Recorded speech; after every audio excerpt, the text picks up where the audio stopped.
Husker Nation is on the air. This is Hail Varsity Radio.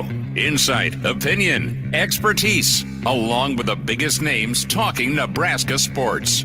Join in with the show at 402-489-1240 or 1-800-825-5865. Now, here are your hosts, Chris Schmidt and Elijah Herbal.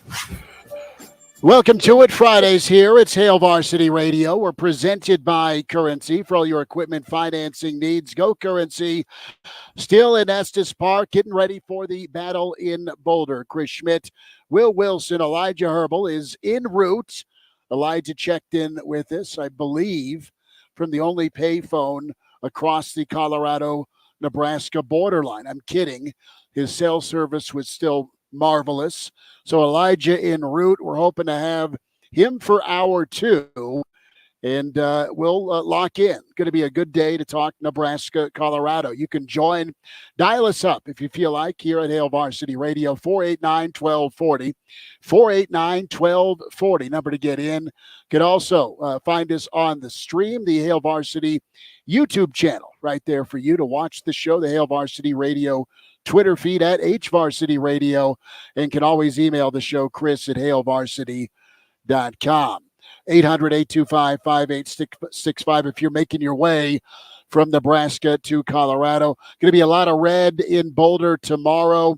A ton of folks here in Estes Park enjoying the scenery and just the climate up here. The Battle in Boulder event follows tonight. Tommy Frazier, Adam Carricker, and Bill and Jesse Cush, among many Husker greats that'll be here.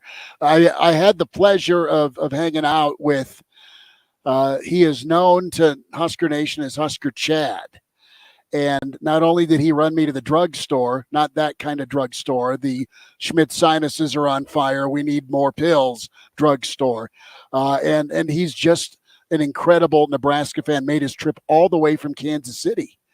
And he's bouncing around here. We're just outside the area here, the banquet region, and it's pretty cool. We're at the Ridgeline Hotel, and this thing's sold out. Well, there's all sorts of Husker memorabilia for folks.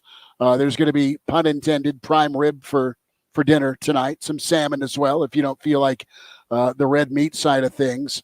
Tommy Frazier may be by between now and 6, but he's here tonight for the event along with Adam Carricker. So it should be pretty awesome. How are you feeling, Will? You're a guy that checks in on Nebraska. You're a guy who is around the fan base, not only with the morning hookup, but also a certain demo that, listen, you're not far removed from university status, man. Mm-hmm. And you have been able to mingle with a lot of the college students. What's the buzz with the college students? And I think there's kind of two sides of the coin with this ball game tomorrow. You know, when we do the old temperature check, how you feeling? Is there fear, or is there kind of nervous excitement? Is there confidence? I mean, there's a lot of choices here, multiple choice options for how Nebraska fans are feeling. So I'm anxious to hear how that is. Elijah does chime in. My sources are saying that Elijah would have been there sooner if he didn't have an unexpected delay in the Burger King bathroom in North. Yikes. He got busy in a bathroom a la Humpty Hump, or the song, or he just had one too many Whoppers. There you go, Elijah. Bless your soul. So, Elijah's making his way here. Will, how you feeling about tomorrow? Scared, confident, or just unsure? You know, it's more unsure, Smitty.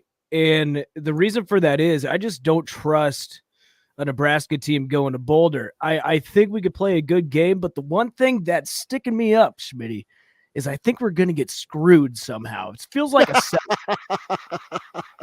So you think it's a left tackle that leaves 7 minutes too early, like Minneapolis, or if you play right tackle for the Chiefs? Exactly right. Yes. Okay. Yeah.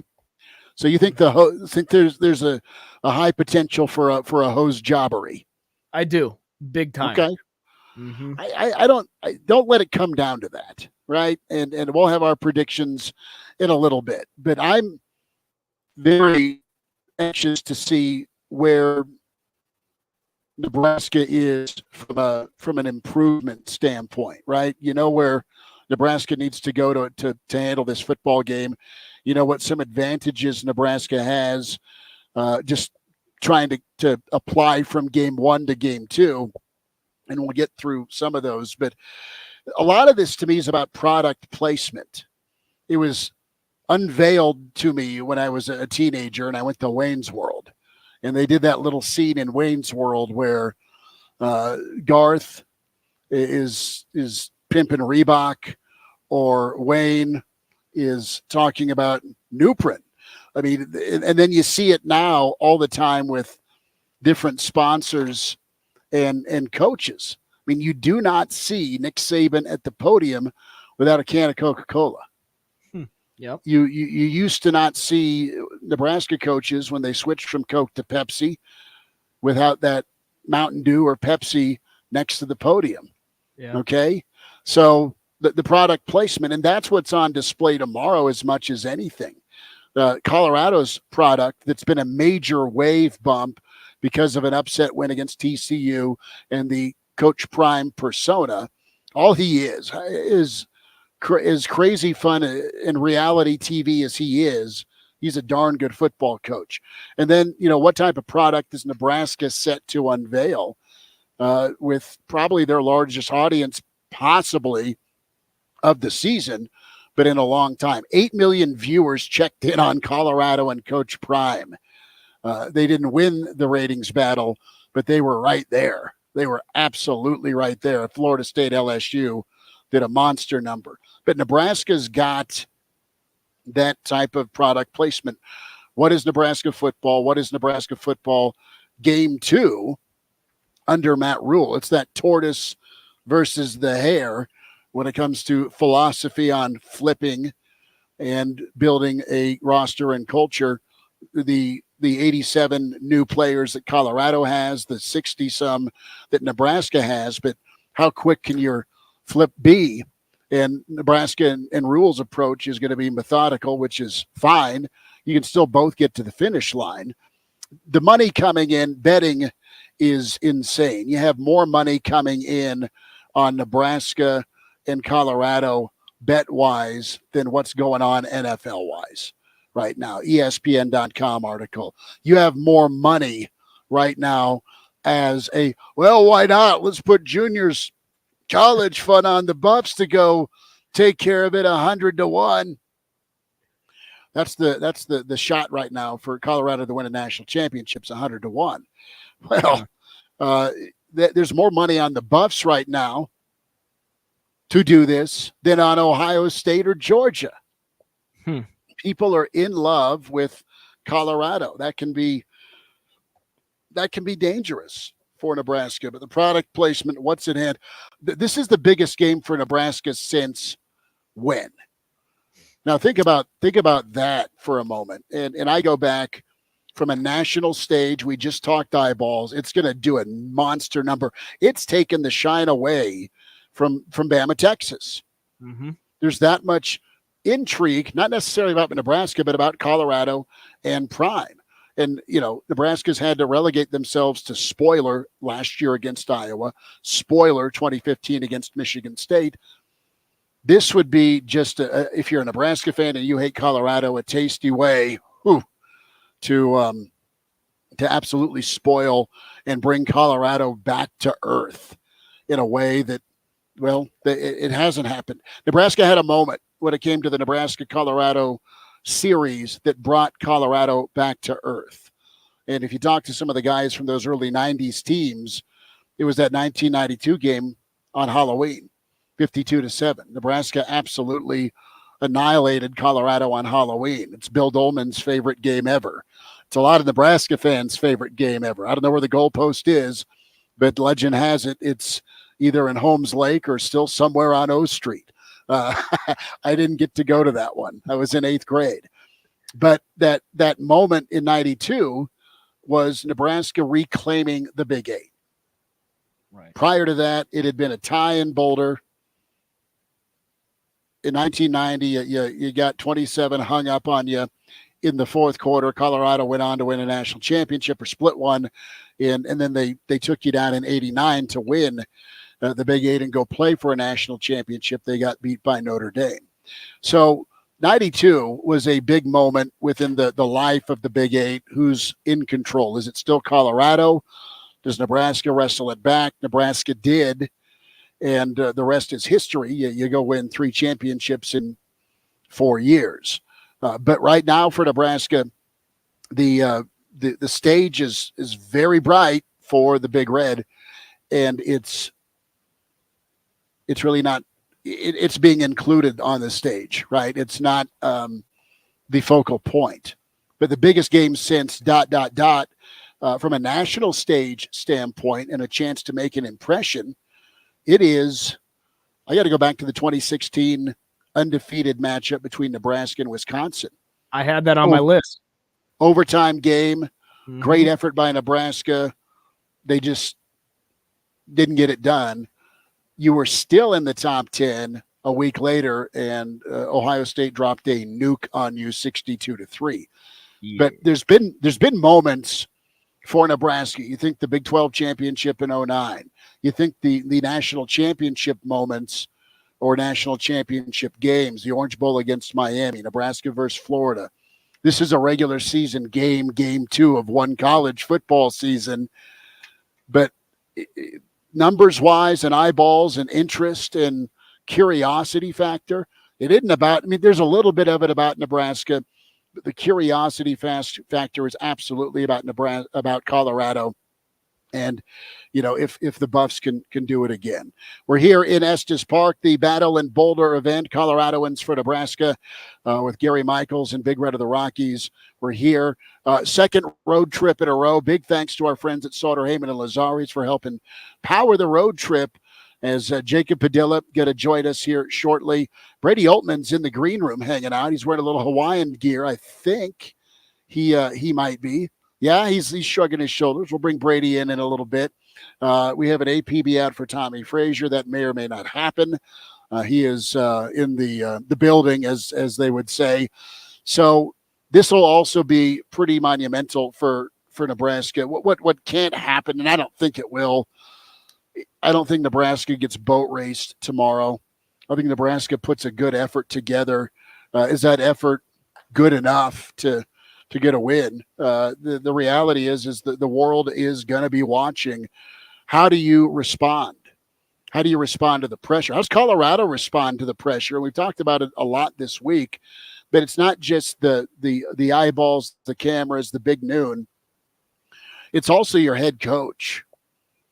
And Coach Prime's never met a camera or microphone he don't like. He's awesome on camera, on a microphone, but he has already kind of delivered on all those promises throughout his career. He's been boisterous, he's been cocky, but he's been elite. He's been incredible, and he's been the best player in college football at cornerback.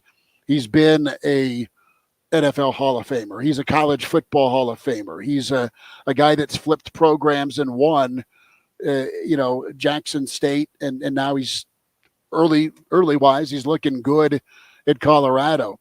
He's delivered, and he's not bashful about it. But he ain't the other 120 kids. Every time he talks, that's more pressure on his team.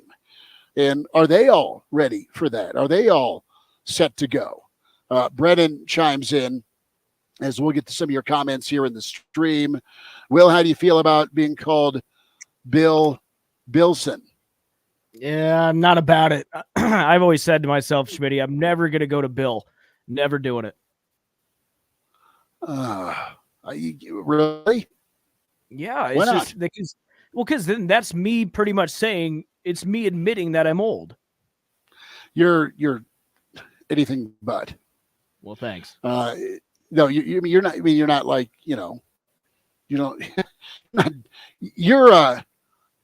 I wish we could rewind. I wish I could be 25 again. That would be incredible. That would be incredible. Elijah is, God, I'm glad he's not driving and talking here. He's driving and voice texting, allegedly.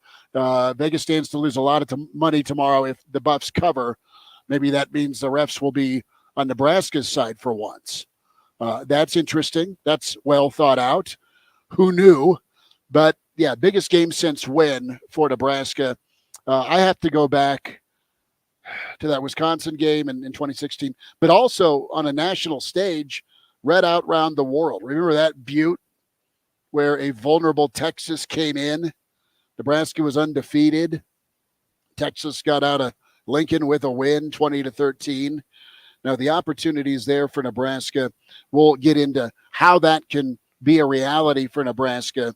And, is CU a one-hit wonder? Or are they the Jackson 5? Are they the Beatles? Are they Taylor Swift?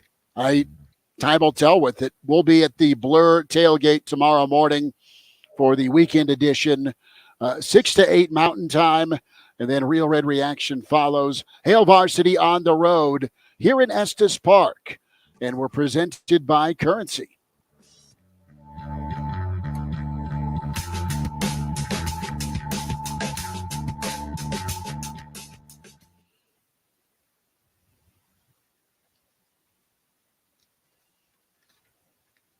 First, I was really nervous and intimidated to buy a ring. I wasn't sure what I was getting into. My experience at Starter Heyman was very easy. I felt like I walked out of Starter Heyman with the ring that was going to make her go wow and say yes. I love my ring. It is so beautiful. I absolutely love my ring. I get compliments on it all the time. I always tell them Starter Heyman. Yeah, we would definitely recommend Starter Heyman. Yeah, it was great. We're definitely coming back. In Lincoln and Grand Island or online at starterheyman.com. When we launched Hail Varsity Club, we merged the digital world of sports media with the physical space for fans. With the addition of Hurrdat Sports to our family, we've broadened our reach, bringing fresh, modern storytelling to Nebraska high school, college, and professional sports. As we continue to grow, we're taking the next step. Welcome to the Hurrdat Sports Bar and Grill. We're keeping everything you loved about Hail Varsity Club and adding even more. We're thrilled to invite you to the grand opening of Hurrdat Sports Bar and Grill on August 28th. Hurrdat Sports Bar and Grill, where the game is always on. Whether you own a local business or a global one, you know that these days, generating growth is a challenge. By teaming with Bank of America, you'll not just stay ahead of the curve, you'll move it.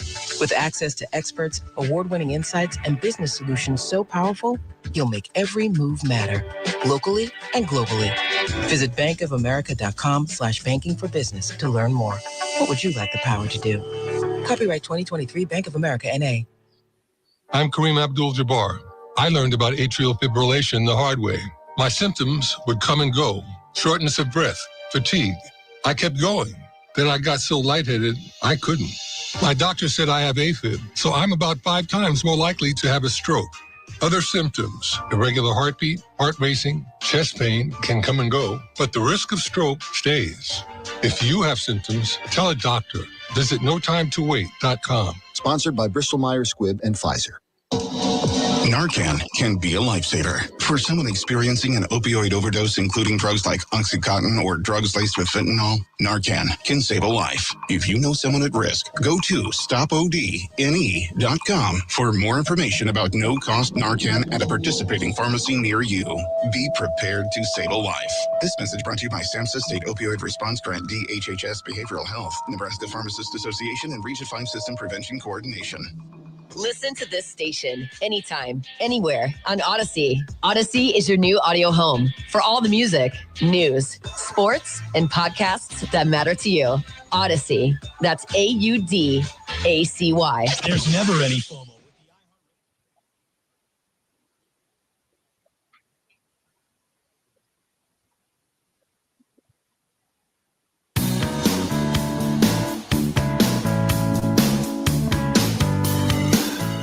And now, back to Hail Varsity Radio.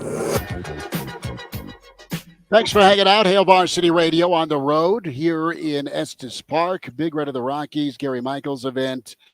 The battle in Boulder tomorrow as Nebraska, Colorado gets set to go. We'll effort, Jacob Padilla. He's on his way home. He's en route. Brady Oltman's with us at Brady Oltman's on Twitter. So is this Hawaiian you're rocking? Give me a little update on the shirt. I know you got a haircut if you're watching in the stream, the Hail Varsity YouTube channel. Yeah, like Thomas Pynchon once said, change your hair, change your life. No, I'm rocking a Omaha Owls, Proud Owls soccer jersey.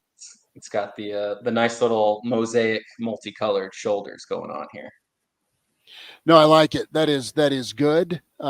Big Red Junkies, our podcast friend, says, "See You reminds me of the scene in Donnie Brasco. Great movie, wonderful reference. The Fugazi." Hey, wise guy never pays for a drink. Whose Porsche is it now? It's Lefty's. It's Lefty's Porsche. Remember the scene with the Coach Prime documentary where Prime's Lamborghini is trying to get up the hill in Boulder during the snowstorm, the ice? Could the offense run into that tomorrow, Brady? It's really interesting because I think of what college football has told us recently is you never really know to trust the same thing 2 weeks in a row. It was very clear, and I had people who don't watch college football but are they are in college football circles, but they don't tend to watch it a lot, who since last Saturday asked me, "Oh, who's this OC?"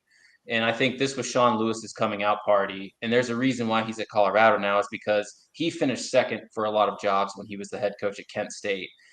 He didn't particularly have a sterling resume at Kent State, but the wins that he milked out of that program are about as good as anybody's going to get. And it became abundantly clear that he game planned that TCU game quite a bit. I mean, they were prepared, and he had that opening drive scripted for months.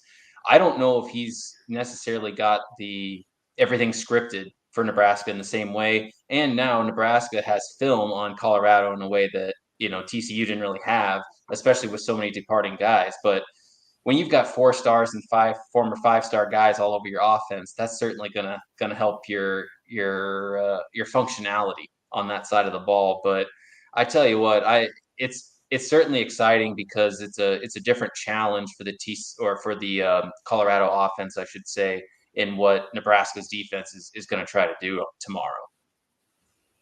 It is, and that's what's fascinating tomorrow is the contrast in styles, the ground and pound, the ball control, the Big 10 versus the Big 12, Brady. Yeah, well, and I didn't necessarily think Kendall Briles called that great of a game for TCU. No. When you've got for all that Colorado has, and they certainly have a lot of talent, especially Travis Hunter on both sides of the ball being one of them, they didn't run it right at Colorado in a way that Nebraska is certainly going to try to do. And if Colorado does have a glaring weakness, it's with their I don't know what you call how they've built their roster other than just a grab bag out of the portal. Was they're thin on the lines, and in order for Nebraska to be successful tomorrow, and I do think that they have a chance to be successful, they're going to have to do the blueprint to success, which is make the defense cause havoc, cause some turnovers, and when they're on offense, just bleed that clock, just run it and make the smart choices and keep the football in their hands. And if they have to give it up, give it with a long field for the opposing team. And I mean, looking at that front seven for Colorado, they're interesting, but it's I don't know. The beef in Nebraska's offensive line certainly looked good at times against Minnesota. You'd like them to improve, but they looked good enough to win the game. We'll put it that way.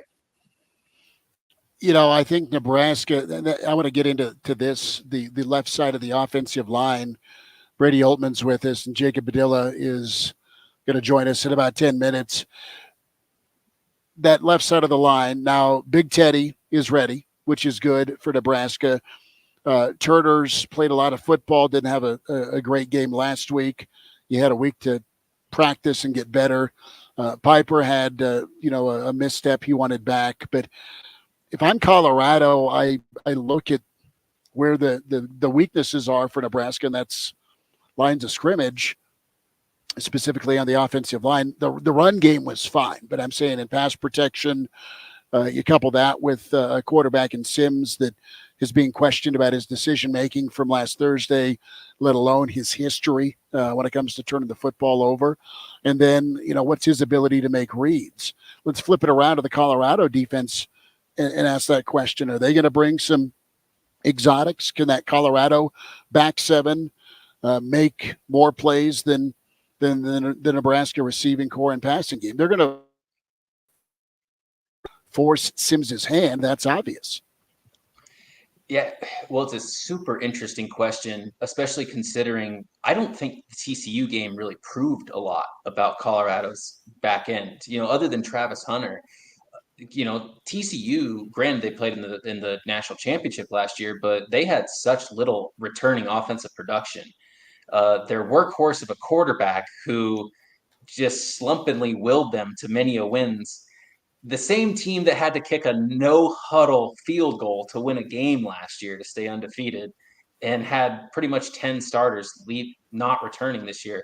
I just don't know what – and that offense was still able to put up 40 points on Colorado. I'm just not entirely sold on the defensive prowess. Now, again, they have the playmakers to make turnovers. Travis Hunter had a ridiculous interception as TCU was looking to score, I think, early on in that game. And that's the danger, especially when you have Sims, who showed his kind of penchant to just stare down receivers and not read the defense super well. When you have talented defensive backs like that, that's going to be a worry.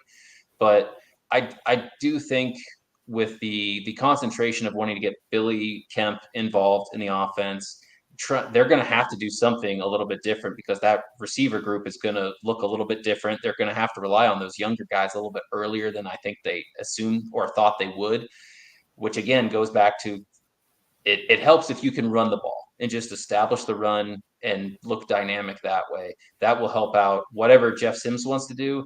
That's his greatest friend, is if Gabe Ervin and Anthony Grant and Ramir Johnson can continue to run the ball at a decent clip, because then if Colorado's giving up 5 yards a carry, you don't really have to worry about how far Jeff Sims can throw the ball at the end of the day. You'd think not. You just don't know if Nebraska's offensive line is to the level of dominance that they can run against a stacked box. Now, the 1-2 punch of quarterback and running back run game will be good. The zone read part of Sims's game I'm excited about. I think the play action aspect is going to be key. I mean, Nebraska's going to have to – what's the over-under on number of deep balls Nebraska's going to have to hit tomorrow? Well, I think they're going to have to at least air it out three or four times just to keep the defense honest. Hit a couple of them, right? And to at least look menacing, at least look to where you have to keep it honest. And then that opens it up to where I think the Nebraska offense could really thrive is in the tight end game. Get the tight ends more involved on the under, hit those big guys who might have a physical mismatch within that Colorado defense. To again, it doesn't have to be on a seam route for 15, 20 yards, but even just a good, 8-yard clip, 12-yard clip. And then you kind of, mix and match and you're gashing the defense and putting together a 12-yard or 12-play drives. That's going to, especially, I think Travis Hunter he's going to get the snaps. He's been a two-way player a lot of his life. And I do think some of the play of it being at altitude is a little overdone because he practices at altitude. But if you're asking any guy to play in Boulder 90 snaps, that's tough. And especially if you're giving it, if he's going to have to tackle big dudes like Thomas Fedoni and Nate Borkature, that's a big ask, man. And then to ask him to go over and catch a touchdown pass on the next drive, that's a big ask. I mean, he's a great athlete, but if you're Nebraska, you like your chances putting him in that position. We're talking to Brady Oltmans. Brady, I'm curious, what do you think of Ty Robinson being out of the first half? How do you think that's going to affect things? Do you think we'll be okay? Well, I think it helps in the sense that they want to build depth, right? And that's something that they'd worked on in the spring and across the summer is wanting to build depth on that defensive front. They're going to need Elijah Judy to look a little bit better. They're going to need Cam Lenhart to perform a little bit better and stronger in the middle. And then what was it? Matt Rule said that he told Ty, hey, look, when you get back in there, you're going to be in for every snap in the second half. Like, we're going to count on you. And I know Ty. I think he's going to come back in with a little bit more snarl, because I think it's an understandable call, I suppose, but it's one of those where, if this is 5 years ago, I think he's playing the whole game. I don't think the referees make that call 5 years ago. That's just how the game's changed. But anytime that you can build depth and show the opponent that you can build depth like that, it certainly helps, but it also kind of gives a little different look.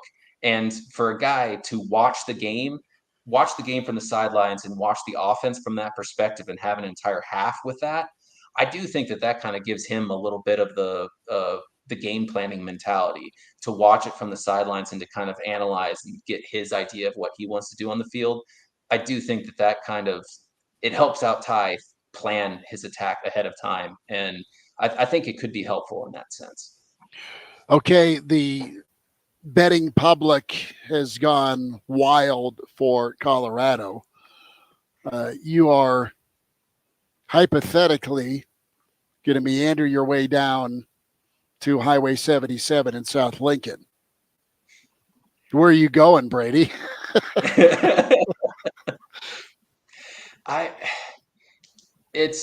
The line is deceptive. I think that's the word. Yeah, because I think it was our buddy Mitch Sherman who was talking about this earlier. It's just odd, like everybody's eyes are on Colorado because that gets all the headlines, and then you're putting a really enticing line out there to entice bets to get money on the game. And college football is just that weird beast, man. You never know what you're going to get week to week. It just is what it is. And I mean, it's tight enough to where you feel good about Colorado, but then Nebraska, everything about Nebraska has shown it's going to be a 3-point game or less, like nobody gets, forever till the end of time. It's going to be a 1-score game. Yeah. The sun's going to burn out and Nebraska's going to lose by 2. That's how it's going to be. So I don't know. I'm going to trust Nebraska to cover. Hang tight, Brady. Jacob Padilla joining us. Hail Varsity from Estes Park continues.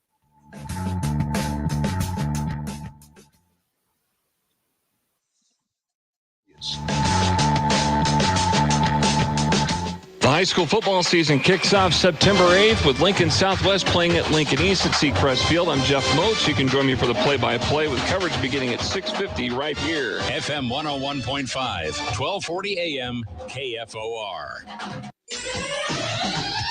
You decide to buy new flooring, you want it installed right away. Hi, Steve Carper from O Street Carpet. With our huge in-stock supply of carpet, tile, and vinyl, wood, and laminate flooring, you buy today and we'll install it right away. While other stores don't deliver that kind of service, we do. In fact, if you'd have purchased your flooring last week at O Street, you'd be enjoying it today.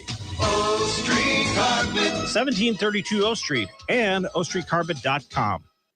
I'm Ty Burrell, actor and small business owner. I'm going to show you my steps for making the perfect radio ad. This one's about innovation refunds and the ERC. First step, be relatable. I like pizza and puppies. 2, cold hard info. The ERC is a tax credit for eligible businesses that kept employees on payroll in 2020 and 2021. So if you qualify, Innovation Refunds Network of Independent Tax Attorneys could help you claim it. 3, go to innovationrefunds.com or call 1-843-REFUNDS. Innovation Refunds does not provide tax or legal advice. We work with an independent network of tax professionals. Terms and conditions apply. Ty is a paid spokesman.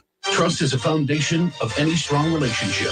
It's earned every day. At 1011, it's the way we cover the community we call home. Working hard to fact check, verify, and get the story right. It means alerting you first to severe weather and preparing for what's ahead.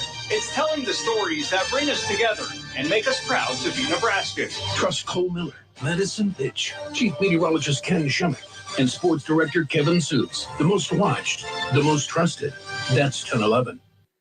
Work, the kids' practices, household errands, seems like every hour's rush hour at our house. But no matter how busy things get, we still make balanced nutrition a priority with help from Country Hearth Natural Breads. Whole grains and other natural ingredients are carefully blended and baked into delicious, nutritious breads like Dakota-style 12-grain, multi-grain, and 100% whole wheat. There's a Country Hearth favorite for everyone in the family.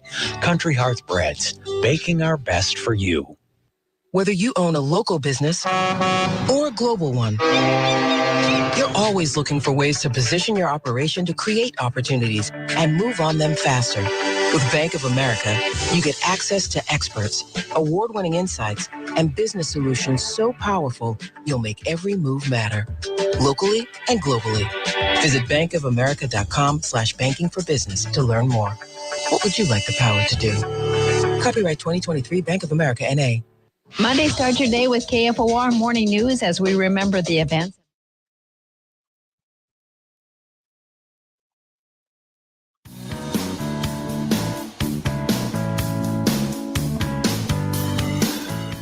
And now, back to Hail Varsity Radio.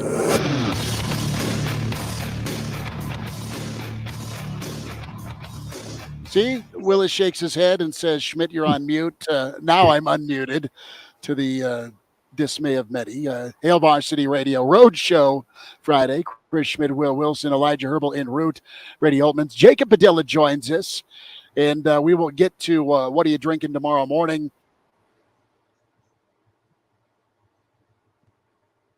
Oh, no. Schmidt, you're kind of breaking up there, man. Oh, no. We lost him. Well, I guess we'll just look at Schmitty frozen for a few minutes. Schmitty, if you're hearing us, go ahead and do what you got to do and reset that bad boy. Well, I guess so. I was going to say, so Brady, do you take over the show now, or what are we going on? What do we do without you? Yeah, I'm going to plant my pirate flag right now. This is the takeover right now. Jacob, how are you doing, man? Just joining the show? Yeah, I'm doing well. Thanks for adjusting for me, guys. Yeah, no problem. How are you feeling? We're kind of doing the temperature check here tomorrow morning. Big game. Yeah, I really have no idea how to feel. Like, just the one game sample size overreaction. I'm just ready to get to the game to kind of to get that extra data point to know what to make of week one. Because I didn't get to. I didn't even watch the Colorado game. I was watching some high school volleyball coming to tournament out there. So I was just seeing the updates, look at my phone. I was like, oh man, this thing seems like it's going to be pretty fun over there, but I didn't actually get to watch it. So I don't know what to make of Colorado. I just know I'm kind of sick of some of the discussion points on both sides, both about Colorado and Nebraska. So looking forward to seeing them actually play football to see, okay, this stuff was real versus, all right, it's week one and some weird stuff happens in week one. Brady, I was going to ask you, because you were talking a lot about TCU, and of course, that's what everybody looks at trying to gauge Colorado. It's hard for me to put stock into that. You know, game one, I know they lost a lot of starters. It's hard for me I have trust issues when it comes to this, and I don't know how much stock I should put into TCU being bad. Yeah, I mean, legitimately, I trust Sonny Dice because he's a good coach, but at the end of the day and at the end of the season, that, Colorado beating TCU in Fort Worth is a big deal, but they could have just ended up beating a 7-win TCU team. I mean, it's a solid win for them, but they didn't look impressive. They missed a lot of returning production. And then you see Colorado, but it's also the narrative, right? Like, Colorado, there's talk. It leads everything. It's Colorado everything now. And there's some merit for it because you've got Dion and Coach Prime and Shadir Sanders played great. Travis Hunter. You've got an exciting offense. The Sean Lewis engineers. Like, there's a lot to like about it. If you're just a layman college football fan or just a football fan in general, like you can turn it on and see like this is a fun team. And especially with it being a perennial power, Colorado, who was once powerful and a national title contender, there's a lot appetizing about it. But yeah, I mean, sample size, I don't think we've really seen enough to really know how good or what kind of team Colorado really is this season. Fellas, I'm back in my own little travel to do internet hub is going to get thrown across the room. Thank you for picking up my fumble. Jacob Padilla, Brady Altman's, Will Wilson. So what's been covered? As I've been swearing to myself. Just a little more Colorado, Nebraska talk. I basically just said I'm ready to see the game itself. Yeah. So way you're too much talk. I was going to say, so you're along the lines of Mad Dog Chris Russo with you've overdosed on Dion this week, Jacob. Well, not just Dion, the Nebraska side of it too. Like just the extreme overreaction to one game, where people are so certain about their opinions about what both programs are going to be long term and all this stuff. The rush to declare what the 12-game outlook will look like off of one game. I just want more data points. I want to see a little bit more football before I feel strongly about either team. Very fair. If there is a matchup to keep tractor beaming you in here, Jacob, what is the matchup for you on Saturday? Yeah, I was saying I didn't get to see the Colorado game. I was out covering high school volleyball, so I don't obviously know the names, and I saw what Travis Hunter did. Obviously, Shadur Sanders. So I guess the fun matchup there from there is going to be that passing attack against Nebraska's secondary, and that was kind of one of the things that I think that those guys on the back end got better as the game went on. They adjusted a little bit on some of that third down stuff and got tougher there as the game went on there. Obviously, that the go-ahead touchdown was a tough play, but it was also just a brilliant throw and catch, like one of the best catches I'll see all year. So I think Nebraska's secondary held up pretty well for the most part. So we'll see how many snaps Hunter gets on offense, who's matched up with him, kind of where they put him within their offense, how many times they try to get him the ball, and just, 500 yards in week one for Sanders. That's pretty impressive. So Nebraska gives up 500 yards, then this is going to get very ugly very quickly. So secondary is going to have to do much better than that. Totally agree with that. And the pressure part of this is going to be big for Nebraska. I thought their pass rush was decent against Minnesota. It needs to be better. I don't know that TCU's pass rush was great, and Sanders got the ball out pretty quickly anyway. We'll go around the horn here real quick, couple of minutes, and give me the shot clock update, Will. But the linebackers Nebraska has versus those skill guys. Do you like Nebraska's linebackers? It always would make me sweat as a kid when, you had a Mike linebacker trying to cover a Miami or Florida State slot guy. Could see that again tomorrow. And that was from what I heard and saw, like that's definitely something that Colorado went to in week one, with getting the ball out of the backfield. And so Nebraska's linebackers are going to have to be ready there. We know Luke Reimer is a guy that can cover a lot of ground on the field. Got a couple other guys out there. We'll see, get a little bit healthier. So yeah, that's definitely going to be a key point as well. That to me is one of the matchups. Brady is the linebackers and in space. That's interesting to me. About 90 seconds.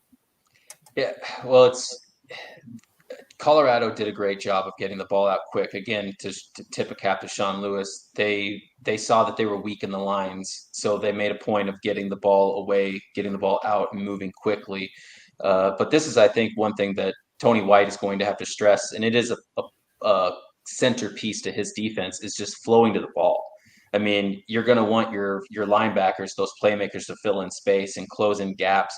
But it also helps when you got four other defenders flowing to the ball with immense speed, like they like to play in Tony White's defense. So that's one thing I'm certainly looking for. You have to win your one-on-ones if you're Nebraska, but if you can make it 3-on-1, 4-on-1, by the time the whistle blows, you like your chances a heck of a lot more if you're Nebraska on defense. All right, we'll wind down this first hour. Jacob, can you hang for 2 minutes? I want to get your take on high school football tonight. I know Monster Showdown in the Metro. Brady Altman's is in. Will Wilson, Chris Schmidt, Elijah Herbal is probably pulled over right now. Just guessing. Hale Varsity continues here in Estes Park. We're presented by Currency.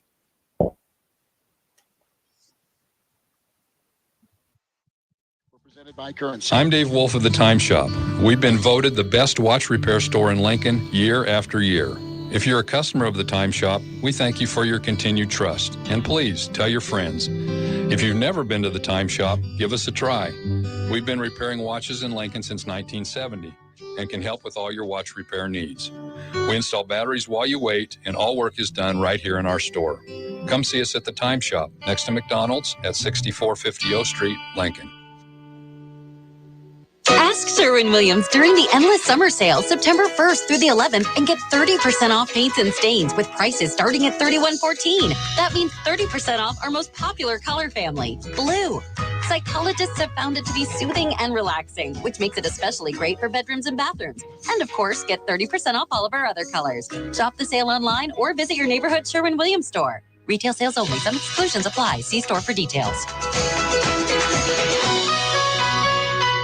Finding great candidates to hire can be like, well, trying to find a needle in a haystack, but not with ZipRecruiter. Its powerful technology actively finds and invites qualified candidates to apply to your job. So while other companies might deliver a lot of hay, ZipRecruiter finds you the needle in the haystack. See why 4 out of 5 employers who post a job on ZipRecruiter get a quality candidate within the first day. Try ZipRecruiter for free at ZipRecruiter.com/free. That's ZipRecruiter.com/free.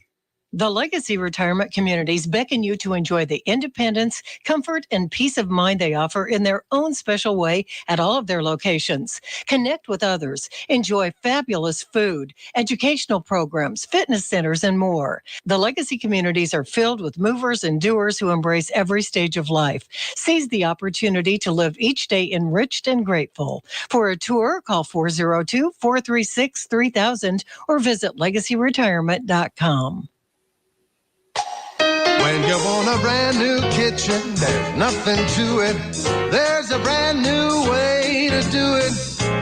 3-day kitchen and bath. Jerry Adler had their kitchen remodeled by 3-day Kitchen and Bath and talks about the experience. If we had only met Darren when we started doing this construction, I would have been a lot happier girl than I am now. My husband, when he heard the 3-day kitchen and bath would be in 3 days and out in 3 days, did not believe me. Did he change his mind? When he saw that 3-day kitchen and bath came in and was gone in 3 days, he found that was the best experience we have had. Darren worked with us on our budget so that we could have the kitchen we needed without feeling like we were completely out.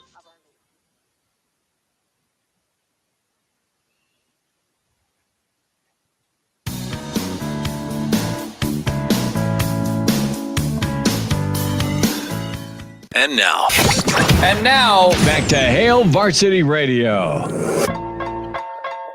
One final time this hour, it's Hale Varsity Radio. We're presented by Currency. Chris Schmitz and Will Wilson, Elijah Herbal en route to Estes Park. The Battle in Boulder event, Coloradoans for Nebraska, gets going here in about an hour. At least the cocktail part of the session does. An awesome setup. Prime rib for dinner tonight. Tommy Frazier, Adam Carricker on hand, and going to be great. We're at Blur tomorrow morning for pregame at Boulder. Blur party setup, and then Real Red Reaction follows. Jacob, all right, Monster Showdown in the Metro. Lay it out for us tonight. Yeah, got Bell West and Omaha West Side, the two preseason top 2 teams. I would say West Side just looked every bit the part we thought they would. I believe they outscored their first 2 opponents 102-7, and it's not like they're playing bottom feeders either. Like they played Prep and Grand Island. So, West Side is absolutely loaded. Anthony Rizak is an unbelievable playmaker, and they've just got athletes all over the field at every level. So obviously, Caleb Benning had a big week offensively last week. Week 1, he had a kick return touchdown, had a pick. He's just been doing a bit of everything like we would expect him to do. And Jamez Ross on the ground, big-time running threat. So they just got athletes all over the place. We know Christian Jones is playing a little bit of both ways for them, that Nebraska and a bunch of others that have offered in the 2025 class. WS is a different story. Obviously, we know the 3 Nebraska commits with Danny Kaelin, Davon Hall, and Isaiah McMorris.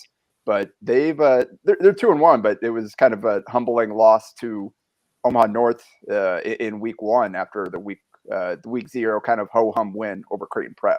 They bounced back against Omaha Burke last week, but Burke's struggling a bit. They're not quite on that level yet. So this is kind of like if Bell West wants to be what they thought they could be coming into the year, this is a week where like, all right, you need to play your best football. You got to cut out mistakes. You've got to kind of settle in. They're working in defensively, new coordinator, new defense. They've got some pieces there that can make an impact. They just got to put it all together. You got to be consistent because you cannot have lapses. You can't have mistakes against Westside. And Danny Kaelin's going to have to be sharp. Those receivers are going to have to get open quickly. And hopefully I'm expecting that we'll see Isaiah McMorris. He's been banged up, didn't play last couple of weeks. I think that they've probably been resting him to get him fully healthy for this game. So hopefully that'll make a difference for them. But CJ Goff out of the backfield has been a really good dual threat weapon for them. So it'll be fun to see kind of Ross and Goff go at it on opposite sides of the ball there. But yeah, so I'll be out there. I'm going to watch that one in person this week. Second look at Bellevue West and first look at Westside. Well, can't wait to see the coverage. Jacob Padilla at Jacob Padilla _ where you follow him. Jacob, thanks for extending this sit down and making time today, man. It's good to get caught up with you. All right. Thanks for having me, guys. There he is. Good to see Jacob. Good stuff from volleyball coverage as well. I think I have stabilized the internet here. We were at Big Red of the Rockies yesterday, and for whatever reason, like the credit card setup and system went out.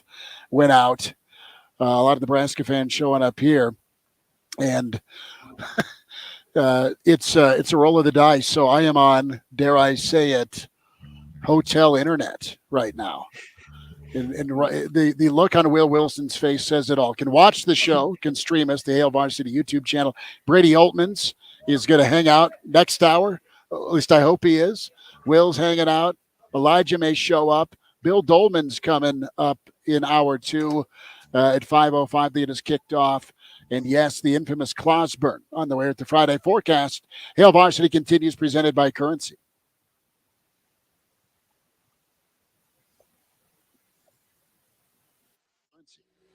Hi, this is Dave with Dave's Heating and Air, Lincoln's expert on Bryant systems. Dave's is now offering our Peace of Mind guarantee. With the purchase of a new Bryant system, you will not have to worry about parts and labor for 10 years. And Dave's will even change your filter for you. Now that's what I call peace of mind. When the biggest home improvement is replacing your heater and AC, get the Peace of Mind guarantee. Call 402-480-3004 today. Dave's Heating and Air, doing whatever it takes.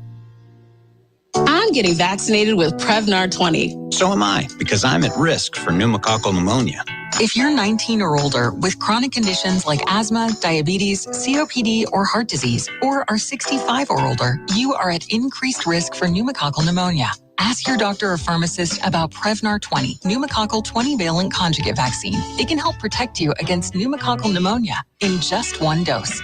Even if you've already been vaccinated with other pneumonia vaccines, Prevnar 20 may help provide added protection. Prevnar 20 is approved for adults to help prevent infections from 20 strains of the bacteria that cause pneumococcal pneumonia. Continued approval may depend on a supportive study. Don't get Prevnar 20 if you've had a severe allergic reaction to the vaccine or its ingredients. Adults with weakened immune systems may have a lower response to the vaccine. Side effects include pain and swelling at the injection site, fatigue, headache, muscle, and joint pain. For full prescribing information, please call 1-855-213-2138 or visit Prevnar20.com. Here's to the heroes, the teachers, the coaches, the lifesavers, the next door neighbors who are there with cups of sugar and shoulders to lean on, the coworkers who brighten our bad days and bolster our good ones, the kids who show wisdom and strength beyond their years. On September 29th, Roper & Sons is honoring the heroes around us who make our lives wonderful. They will be recognized with an award during the Hub and Soul Music Series. Nominate your hero by September 29th. This is your station for local news, talk, sports, and weather. FM 101.5, 1240 AM, KFOR, Lincoln. From ABC News. I'm Daria Albinger. Moments ago, a federal judge denied Mark Meadows' bid to move his Georgia election interference case to federal court. The former Trump chief of staff said he was only following his boss's directions. The ruling coming out the same day the full report on the Fulton County grand jury was released. It says the sweeping indictment could have been much larger, and it could have included a Republican senator who was a vocal supporter of the former president. Senator Lindsey Graham says his decisions, including a phone call to Georgia's Secretary of State, were all within his rights, and that including him in a list to be indicted is baseless. I voted to certify the election. To suggest I'm part of some grand scheme to overturn the election makes no sense. Senator Graham's name on a list with other current and former politicians who escaped Georgia charges against former President Trump and 18 others. Andy Field, ABC News. President Biden getting right to work at the G20. After arriving in New Delhi Friday, President Biden met with Indian Prime Minister Modi. The White House says the two leaders discussed a range of topics, including the Indo-Pacific region, values of democracy, artificial intelligence, and partnerships in technology and space. Top national security official Kurt Campbell told reporters he believes the most important relationship of the 21st century for the U.S. will be with India. Campbell said it was a disappointment for India that Russia and China are not attending the G20 summit, but he said their absence creates, quote, undeniable opportunities for the U.S. and India to strengthen and deepen ties. Karen Travers, ABC News, Washington. The United Auto Workers say a new contract offer shows just how far apart the sides are. Stellantis is offering 14.5% pay raises a year.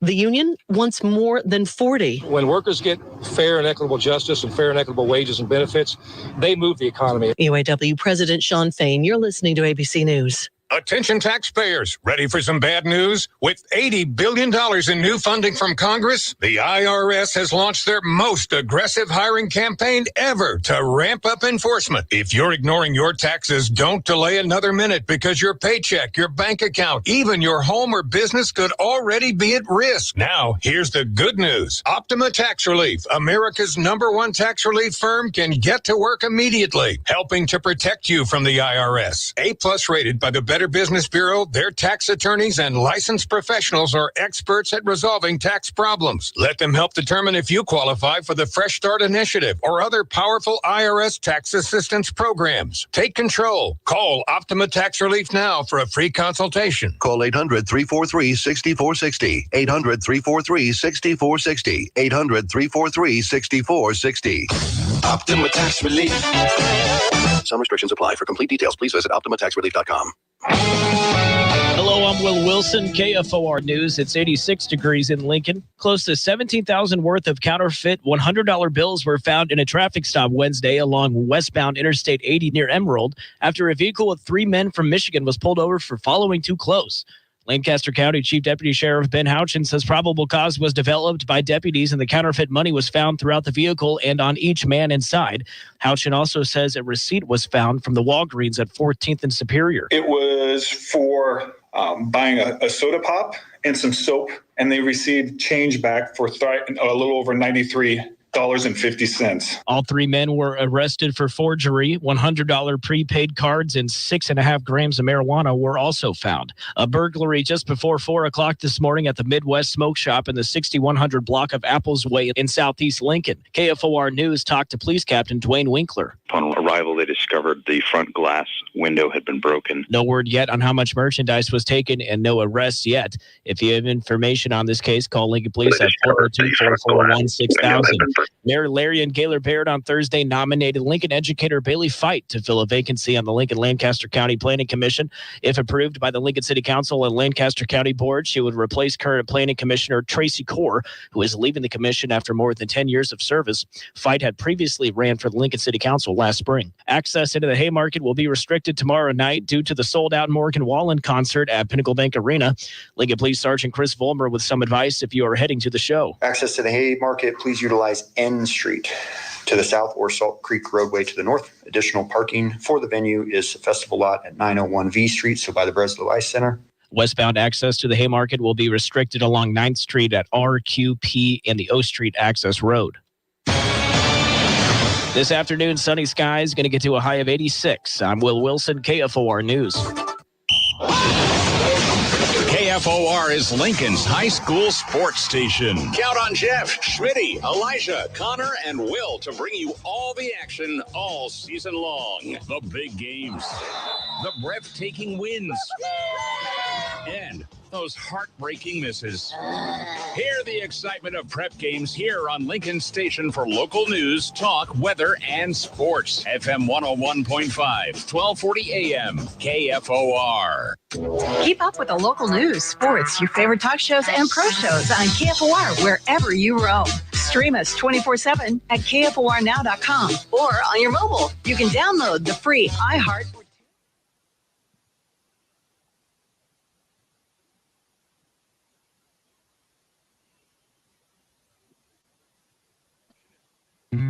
The voice of Husker Nation is on the air. This is Hail Varsity Radio. Insight, opinion, expertise, along with the biggest names talking Nebraska sports.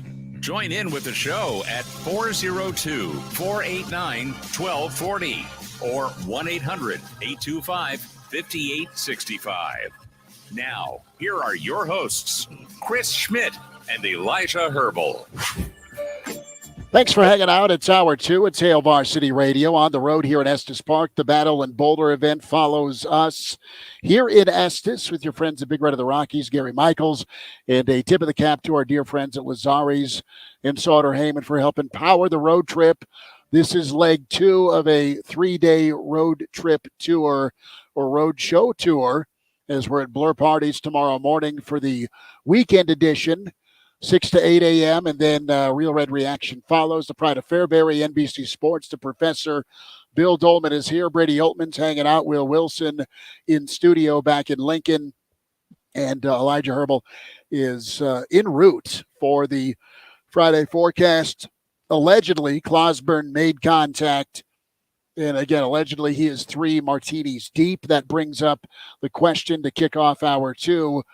If you're drinking and able to, you're not working, what are you having before that dreaded 11 a.m. kick? And we'll go around the table and we'll keep some of your submissions. Do you side-eye somebody that goes with an orange beer opposed to a red beer opposed to a Bloody Mary? Bill, good to see you. I know your wheels are turning on this. Well, I'm just wondering if Elijah is taking that last name a little too literally before joining us on the show. better not be. he's gonna roll in a tie-dyed t-shirt and about 2 bags of Funyuns under his left arm and a bottle of water. Or maybe they heard he was coming to town and there's like some huge welcoming party out by Julesburg, like their master has finally arrived. Possibly. All praise King Herbal. That's pretty funny. So what are you pouring for an early kickoff? It used to be screwdrivers when we'd come out here to Boulder for Nebraska, Colorado. Joe Pop would either do a super spicy Bloody Mary or it was a screwdriver. His buddy Norm would do the screwdrivers. Joe Pop would do the Bloody Marys.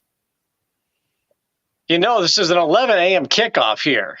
I know. So, I mean, that's a little on the early side. And, you know, those days are long gone for a guy like me. But, you know, if you put something in front of me and the price is right, you know, I might, you know, sample just about anything. Careful again out here on the sampling. Right. You dodged the question twice. We'll move on to Brady.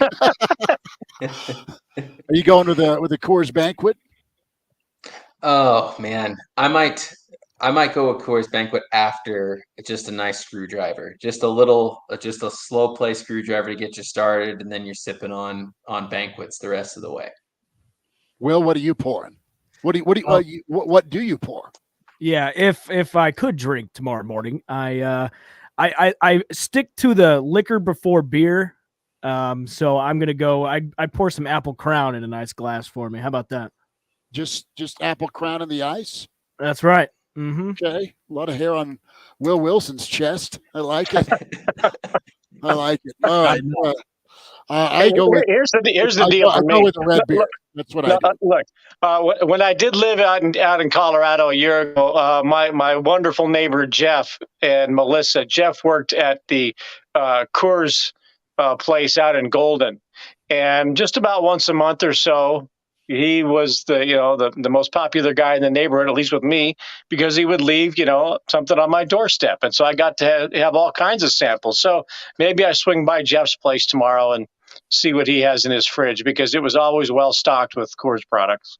To say that story could end two ways: one, a nice gift from the Coors family, or two, the scene from Billy Madison where Ed puts it out with his boots. No. Jeff's a good dude. He took care of me. Okay, I like it. Well, let's shift over to Nebraska, Colorado. Ralphie, Dion, the love fest that is Colorado football for week 2 of the college football season, and then the angst that is Nebraska. I want to ask how you're feeling. Are you feeling like a lot of Nebraska fans, or at least some of the vocal minority on social media, a little frightened about Saturday, what it could be, the spotlight and stage? This could be the most viewed Nebraska game in a long time because of this interest with Colorado and Nebraska.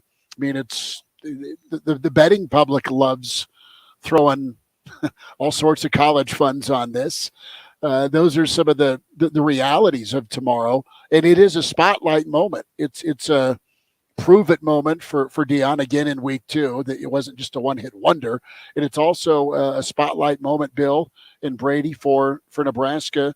That it was just a misstep. It was a cleanup issue for Nebraska. They're a better football team in week 2 than they showed in week 1. I'm not sure that either team played a great opponent in their opening game. Yes, Nebraska lost to Minnesota, and it's disappointing. I think Nebraska kind of gave that game away. Also had it taken from them in a couple of instances. So I'm not sure you can really gauge Nebraska's fine performance, defensively against Minnesota, because you got to consider, as well as the defense played and as well as people are feeling about the defense right now, they did give up 10 points in the last 5 minutes of the game. 3. They didn't shut down Minnesota when, even though there were the turnovers, that defense didn't step up and make the plays to overcome the turnovers. Minnesota scored the points necessary in the final moments of the game to win. So I think if you're a Nebraska fan, you've got to temper the enthusiasm just a little bit about how good that defense is, which, by the way, I do think that defense is pretty good, and I think it's the kind of defense that I've been talking about since we heard they were going to run the 3-3-5.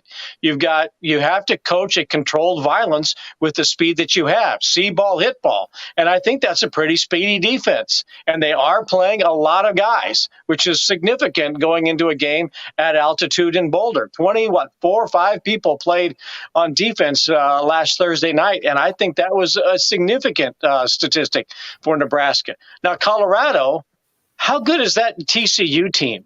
Yeah, it played in the championship game last year, but it got smoked. And 75% of the guys who started in that game for TCU are no longer around. And that defense last year was 91st or something like that in the country, and it only had 3 guys coming back. So I don't know necessarily what you take out of, what Colorado did to TCU. Yeah, they got the win. That's great. But I think that there are a lot more question marks about both teams after their season openers than the definitive statements that people are willing to stamp on these two teams going into tomorrow morning. Bill Dolman with us here, Hail Varsity Radio Roadshow. Brady, a thought from you on this moment, this stage, and I think Bill's right with what do we know? I think we know Minnesota's probably a bowl team. I think we think TCU's a bowl team. But if you look at Nebraska, we thought Northwestern was going to be great after they beat Nebraska in Dublin last year. Look at that offensive line and experienced quarterback and Pat Fitzgerald. 1-11, and the coach is blown out. What do you know after week 1? You don't, but you have some inklings like, okay, Nebraska wants to run the football, Brady, under this staff. You also have some question marks about personnel decisions, pass protection, and a quarterback that's great with his legs, but people are real nervous about his arm tomorrow. Yeah, it's again, I hate to beat the same drum, but in college football, what you have one week is not what you have the next week. It's just nothing is guaranteed. And you look at like a good example is Marcus Satterfield's offense at South Carolina last year. It got frustrating for a lot of South Carolina fans for most of that season until the end, and then they're putting up historic numbers on 2 top 10 teams and 2 top 10 wins. Sometimes it gets frustrating until that's the Minor Threat song "Screaming at a Wall." It's like screaming at a wall. Someday it's got to fall. Eventually you just do the thing long enough, and a win comes through it. But I do think that the same issues that plagued that offense followed Nebraska. The same issues that plagued Jeff Sims at Georgia Tech are still with Nebraska. And those are the points of emphasis, and those are the moments that I do think there's enough commonality, based upon their previous stops and where they've been, that it's enough to make you pause and think, okay, is this going to stop now, or is this a thing that's going to haunt Nebraska yet again this season? Bill, I got a question for you. You look back at the Minnesota game, the receivers struggled to get open. Now, you could put part of that blame on Sims, but what do you want to see different from the receiver group in this Colorado game? Well, if the ball is thrown to them, catch it. But B, I want to see them be physical. I want to see them block. I think Nebraska has to win this game in terms of time of possession and running the football and, cranking out 6-7 yards of play. And if you bust one through the line and you get into the secondary, that you've got defensive backs on their backs. I think this is an old Ron Brown type wide receiver core, or, could have the Ron Brown mentality where they used to get receiver blocker points, for what they did in a game. Much like an offensive lineman would get pancake points, receivers would get points for blocking. And I think that this has to be a physical game, not just up front along the offensive and defensive lines, but in particular the Nebraska offensive line. But I think this has to be a physical game where Nebraska's receivers are asked to go hit their DBs and make this a physical game for all 11 guys on the other side of the field, and that Nebraska can turn out 5 to 8 yards and maybe 15 to 18 yards every now and then, and they control the clock. And if they do that, Nebraska's going to win the game. If they're more physical and they can control it and not turn it over. But that's what I would like to see. I would like to see those receivers block and then catch when called upon. That would be ideal for them to get open, make plays, catch the football, and be some sort of threat. Okay, biggest game since when, Bill Dolman? Since when, Brady Oltmans for Nebraska? Well, last week? Since last Thursday, I don't get caught up in that too much. I've been thinking that this is kind of a microcosm for this Nebraska football team to the Florida State loss in the Orange Bowl that Nebraska had to carry with them for the whole offseason that set the stage for 1994. They had the score on the board with Nebraska having the lead with 1:16 left to go in the game. They lose to Florida State 18-16, lose the national title. Last week's game does not have that kind of magnitude, right? But I think it's the kind of game where this football team can have that mentality that we had that game to win, and we let it go. We've had an extra couple of days to get ready, to get healthy, and to go fight a team that people now believe will run us out of the Rockies. And I think if they go in there with that mentality that they're going to be better and that Colorado might be a little too Rocky Mountain high after their win in Fort Worth, I think the game is certainly there for the taking for Nebraska. But they have to have a mentality that they're going to win and not, oh, well, everybody thinks we're going to lose, so I guess we are, just like it's been the last 5 years. Brady, you think are you in on the stage, the spotlight? I mean, we're talking all the attention has, I don't want to say it's shifted away from Texas and Bama, but there's a large number of folks that have nationally shifted. I mean, there's been all sorts of write-ups because of the prime factor. Yeah, I mean, you kind of, at least in my mind, you have to put it into two different categories. Is this big for Nebraska in terms of the program and the rebuild and everything? Not necessarily. I mean, this is game two of a head coach who historically wins on average, one game his first season somewhere. Obviously, Nebraska's in a better position than either Temple or Baylor were at the time that Rule took over, but it's a non-conference game in early September still. I just don't see it as incredibly vital in terms of the build, but in terms of eyes and eyeballs on it, the Notre Dame 2000 is the one that I think of. I mean, you're talking everybody's eyeballs are on two big helmet games, but I would say that the eyeglasses of Deion Sanders tend to overshadow Ralphie the Buffalo on the side of one helmet. But that's what it is. Everybody's talking about Deion. He's leading Sports Center and everything for a team that won one game last year because it's prime time and it's Colorado and now they're ranked and it has, I think, to a certain extent overshadowed Alabama and Texas this weekend because it's Coach Prime. And with that kind of stage, I do think that it gives Nebraska, it is the biggest game for Nebraska because of all the eyeballs on it, not in terms of like the importance of rebuilding. I just don't believe it has that kind of weight to it for Matt Rule and his staff. It's a short-term, long-term thing, but it's pretty vital for Nebraska to make it a game. It's pretty vital for Nebraska to be in it to the end. It's pretty vital for Nebraska to show up on stage. And that can't really be disputed. Where are you as a program in year one? That is talked about, tortoise versus the hare, Deion's quick flip versus the incremental approach by Matt Rule. Totally get both can work. And quite honestly, the incrementals more sustainable. Mel Tucker went 11-2 with a roster flip 2 years ago and didn't go 11-2 last year. Bill, hang out if you want. Brady, hang out if you want. Hail Varsity keeps rolling on a Friday here at Estes Park, Ridgeline Hotel. And a big thanks for our friends here at Sauter Heyman and Lazares for powering this road trip.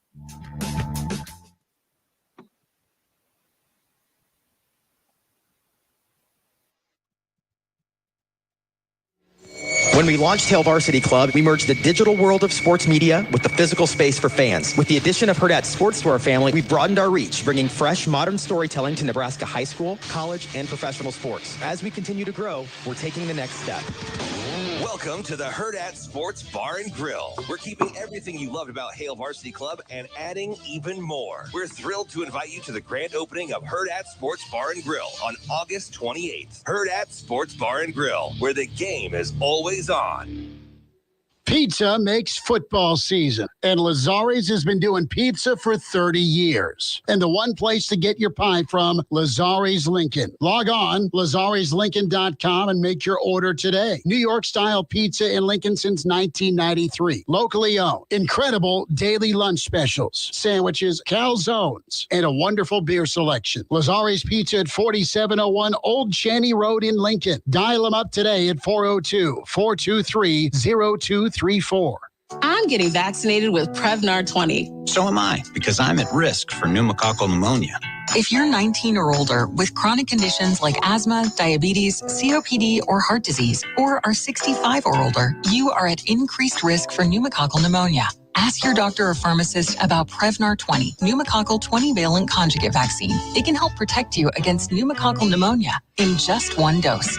Even if you've already been vaccinated with other pneumonia vaccines, Prevnar 20 may help provide added protection. Prevnar 20 is approved for adults to help prevent infections from 20 strains of the bacteria that cause pneumococcal pneumonia. Continued approval may depend on a supportive study. Don't get Prevnar 20 if you've had a severe allergic reaction to the vaccine or its ingredients. Adults with weakened immune systems may have a lower response to the vaccine. Side effects include pain and swelling at the injection site, fatigue, headache, muscle, and joint pain. For full prescribing information, please call 1-855-213-2138 or visit Prevnar20.com. My dad has a cold, but also has high blood pressure. That's why I got him Vicks NyQuil High Blood Pressure for fast, powerful nighttime relief. Unlike some ordinary cold medicines, it's specially formulated for people like my dad. NyQuil High Blood Pressure is sugar-free, alcohol-free, and decongestant-free.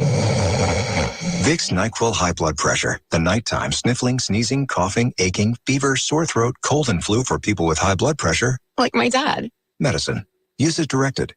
My mother was always very active and independent, and she was familiar with her neighborhood. But one day, she stopped at the stop sign for much longer than usual. She wasn't even really sure where she was at.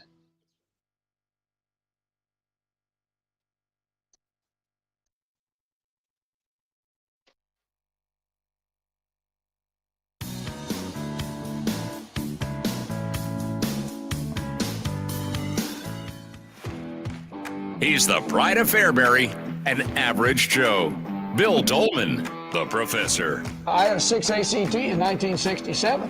One time I got an A and my grandma beat me for cheating. Now with Hail Varsity Radio.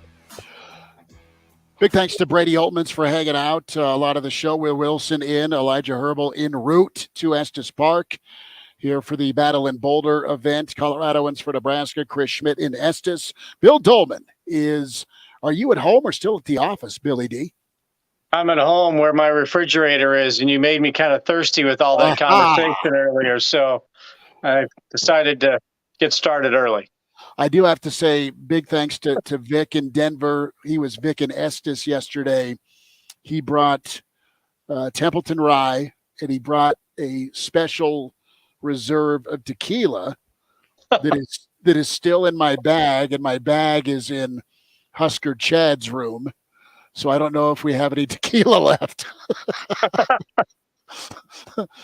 Husker Chad may be going through my bag and taking shots of the just incredible tequila Vic brought as a gift. Vic, we love you.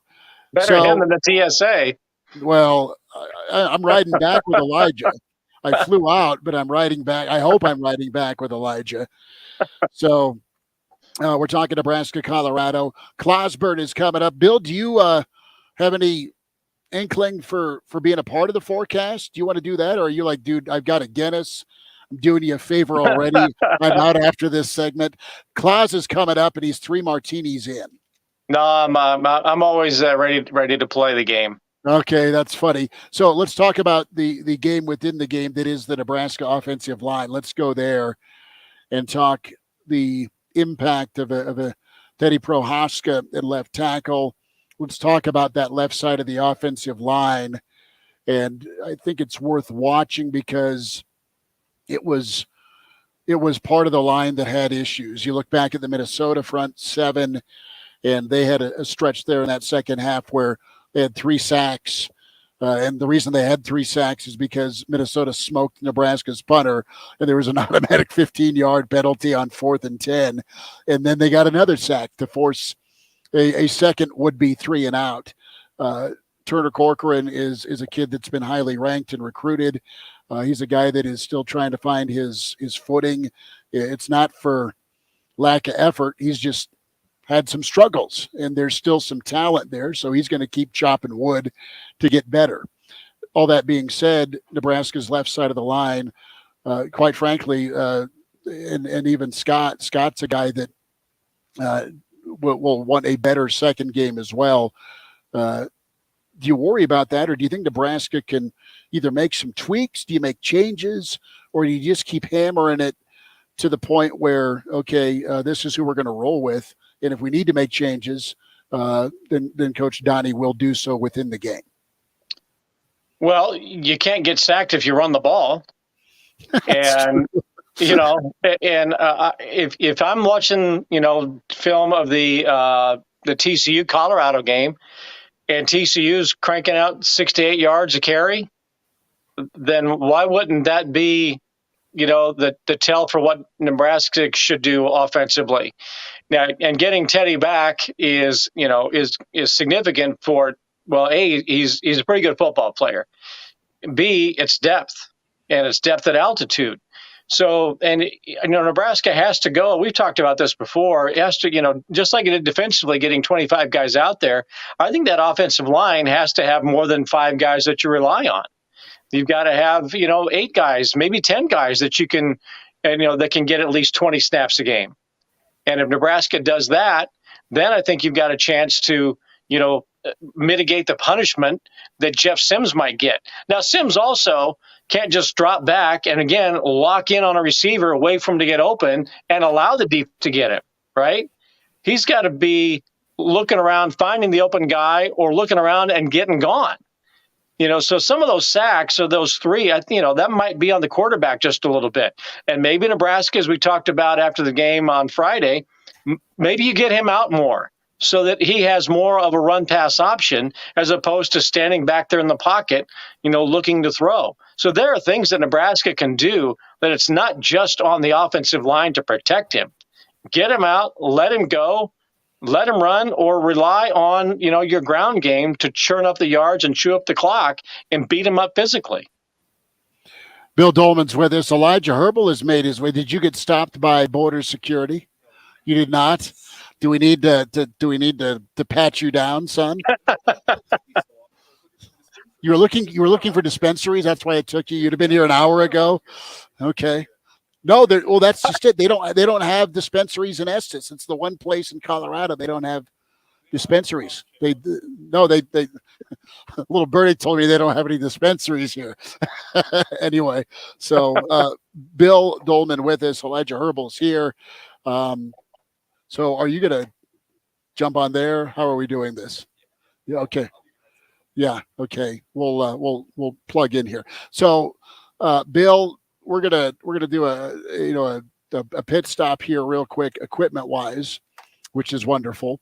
In the middle of things, I love it. But we've talked a lot of the storylines here, and I'm anxious to hear just the styles, the contrasting in styles.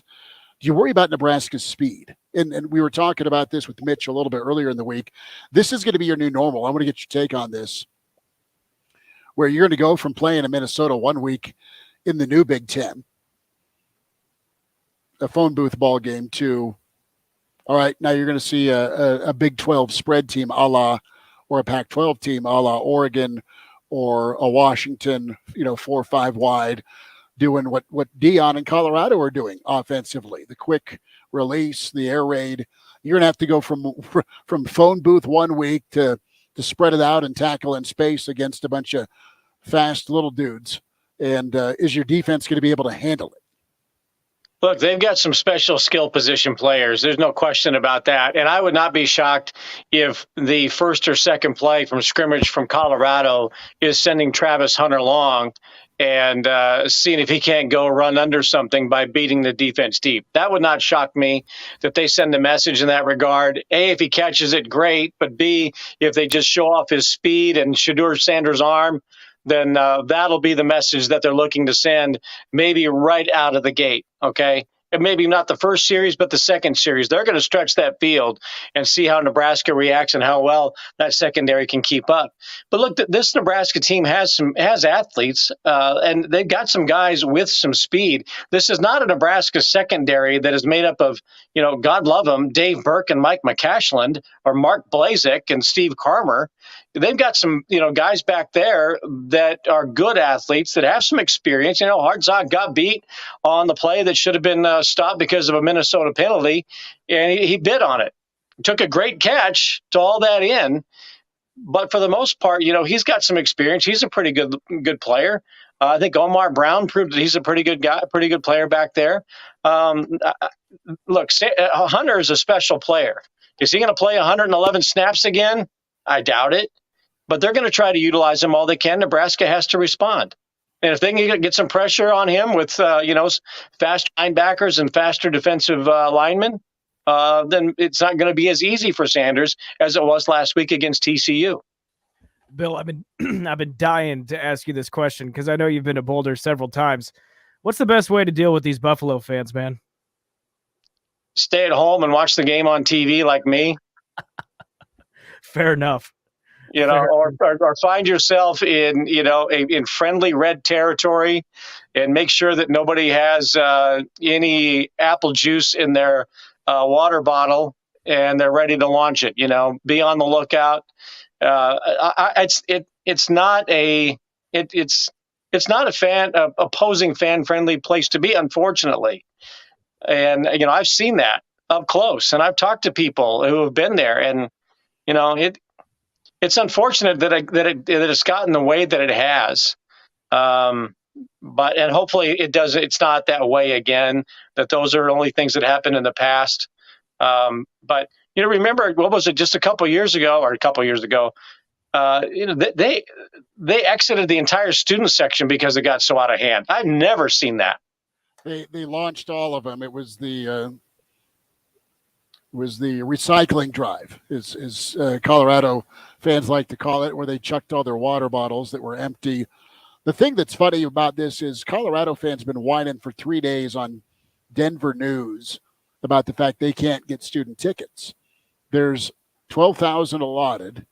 There's 11,000 of them that want them, and they've sold the seats to boosters and donors and people of substance. So buff student section is going to be whittled down, because every Sunday night to deal with demand and making sure you show up, they got to jump online to say, yeah, I'm going to be there. And every Sunday's a ticket lottery. It's hilarious that you see all these buff students pretty much shut out of being there. And every 25-year-old that wanted to pick a fight with the Nebraska guy or gal 25, 30 years ago, let's just say they've got a little less hair and a little more Marley on their speaker. Look, so I don't know that it's going to be as intense. It'll be intense. It'll be a great atmosphere, but I don't know that it's going to be physically nuts like it's been, Bill, when you and I grew up going. Yeah, and it was just kind of mystifying as why was it so nasty? And look, I can handle that stuff. I just didn't. And I sat next to Tom for a few years, and it was like Tom was like, why is this all of a sudden a rivalry game? I think the other team's supposed to win a few times, right? But then it's almost turned into that some of those really nasty blood feuds down south, or BYU and Utah, which I think is the most heated and hated rivalry of all that people don't really appreciate. But I just never understood why the Colorado fans, just because Bill McCartney said so, it became much more than a football rivalry. It didn't make any sense to me. It's Bill Dolman with us here, Hail Varsity Radios. We're on the road up in Boulder. It's called the Roadie in Boulder. I'm the only person who made the drive, though. I mean, I'm not sure what's up with that. I'm making the drive back. Relax. And Bill, last thought here before we get you out of here. I know we have about 60 seconds left. Oh, sticking around for the forecast. Yes. I was going to go, what's your prediction? But if he's sticking around for the forecast, I guess we're not going to go there. I don't know where to go. How was the trip? I mean, you've logged a full day as well. It was. Are you not as bad as I expected? I'm feeling pretty good. I'm catching a second wind. The last 30 minutes, the eyes were feeling a little heavy, but now I'm sitting down here and I'm revitalized talking Husker football. It's the way to do it. We're here at the Battle in Boulder, Estes Park, Ridgeline Hotel, where we're set up right now, and a really cool event. Coloradoans for Nebraska, Gary Michaels, Big Red of the Rockies. Afterwards, Tommy Frazier, Adam Carricker, and the Cushes, Bill and Jesse, the first family with 5 championships. So that's what's going on afterwards. Prime rib, pun intended, is being served. And we'll get to the Friday forecast. Clausburn awaits. It's Hail Varsity on a Friday, presented by Currency.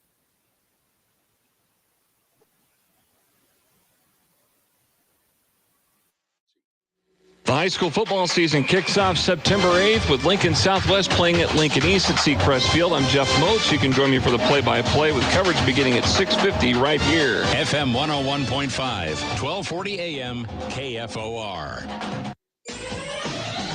When you choose new flooring, you don't want to wait for weeks or months to enjoy it. You want it installed right away. Hi, Steve Carper from O Street Carpet. We hear stories every day about long waits and installation charges way higher than necessary. When you choose O Street Carpet, we'll measure free, install right away, and at a much better price. Stop in, shop now. Proud to be Lincoln's choice for nearly 50 years. O Street Carpet. 1732 O Street and ostreetcarpet.com. Listen to this station anytime, anywhere on Odyssey. Odyssey is your new audio home for all the music, news, sports, and podcasts that matter to you. Odyssey. That's AUDACY.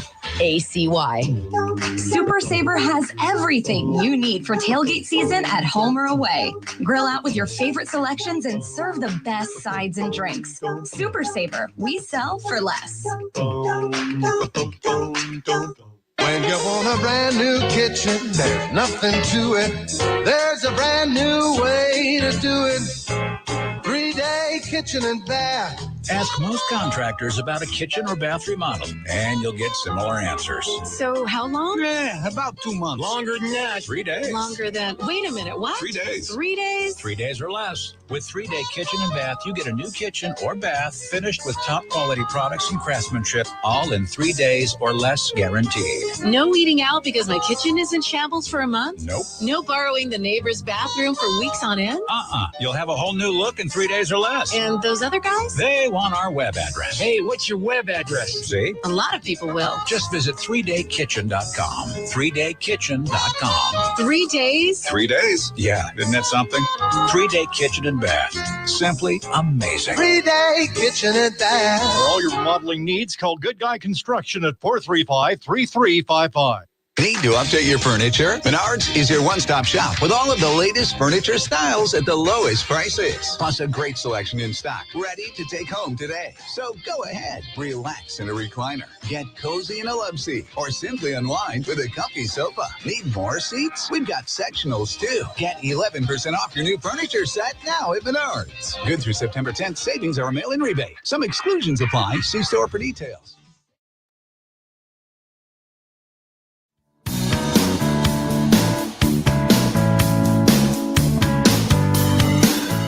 And now, back to Hail Varsity Radio. Thanks for hanging out. Hail Varsity Radio continuing. We're presented by Currency. The man, the myth, the legend, Gary Michaels. Mr. Gary Novotny is here. The Friday forecast commences. Bill Dolman is on the forecast. Will Wilson, Elijah Herbal's made it all the way in from Lincoln. And let's get things fired up. Claus, do we have you? Well, I think you just asked if I was here. I really can't hear you too well.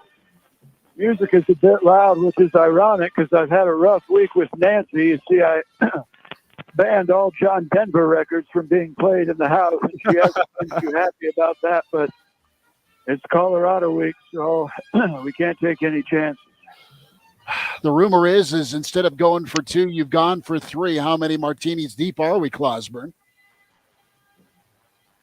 Well, since you inquired earlier to make sure I was going to be ready for the show, we've kicked a field goal and added the extra point, even though they don't give you one for that. But you're doing okay.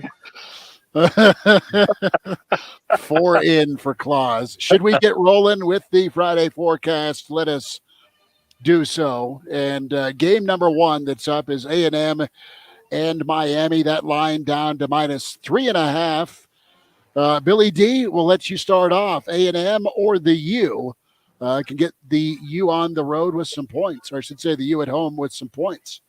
I think this might be the first game of the college coaching carousel for the 2023 season. And the loser might be polishing off the resume. I think that because I think it's more important for Miami, I'm going to take the U. I'm going to take the U in this one, 16-12. Okay. Bill says Miami. Elijah. Well, there were some discussions about a month ago on this show about where A.J. Allen played. It is, in fact, Miami. I think A.J. Allen has a big day for the Hurricanes tomorrow. I think the Hurricanes get it done on the ground. And I'm with Bill here. I'm taking the U outright. Give me Miami 27 and A&M 24. I think Miami's physical. I think they're talented. I think Jimbo may get into it with the Harley rider, and it's no good on the road. Give me Miami 28. Give me A&M 17. Will.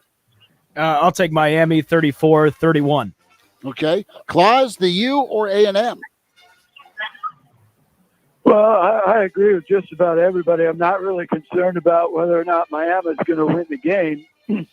My biggest concern is letting all of those Aggies leave College Station and go down into Miami with all the Cuban folks there. I don't know if you guys are history buffs or anything, but if you look back into the 1950s, those Cubans can sometimes be talked into anything. So I really don't need the Aggie spirit to infect anywhere outside of the state of Texas. That's my greatest concern.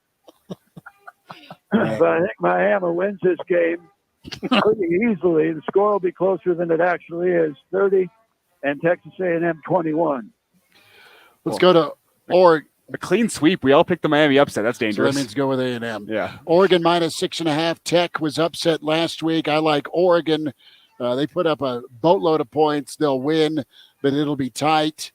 Give me Oregon 28. Give me Tech 21. The win and cover for Oregon. I got Oregon big in this one. Bo Nix and the Ducks, I think they're a really good squad this year. I think they might be your team out of the Pac-12. We'll see about that as the year goes on. But I got Oregon winning this one big, 31-17. The Ducks win and cover. Billy D. I think Bo Nix is for real at Oregon, and I think that they're going to be the first team in college football history to score 81 points back-to-back weeks. I see them winning 81-7 for the second consecutive week. Bill says a monster cover by Oregon. Will? I'll take Texas Tech. Why not? I'll take them to cover but lose. Let's go 32-28.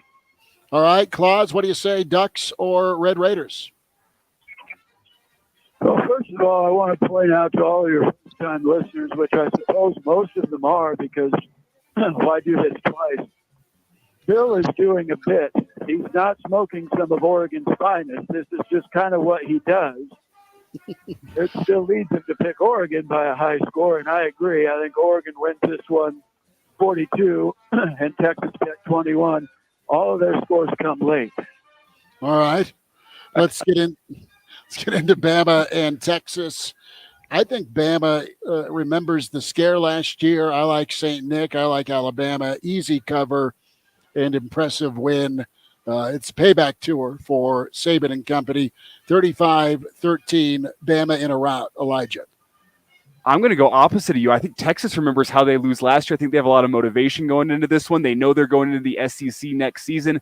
Bama looked mortal last year. Bama looked mortal last week. I think Bryce Young fixed a lot of flaws for that team that we might have all not seen because of the talent that he had at the quarterback position. I think Texas wins this one outright in a close one, 28-24. Texas gets it done. Wow. All right, Bill, what say you?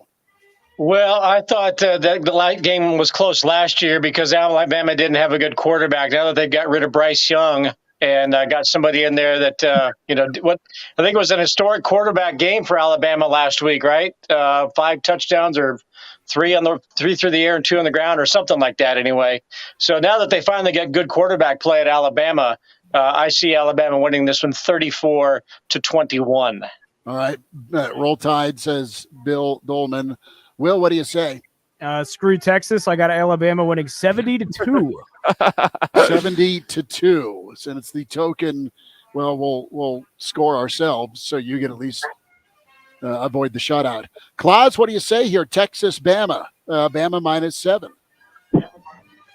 Well, first of all, is there a rule in Nebraska broadcasting that people named William have to be ridiculous in the pick'em segments? Is that what's going on here? I'm a little confused.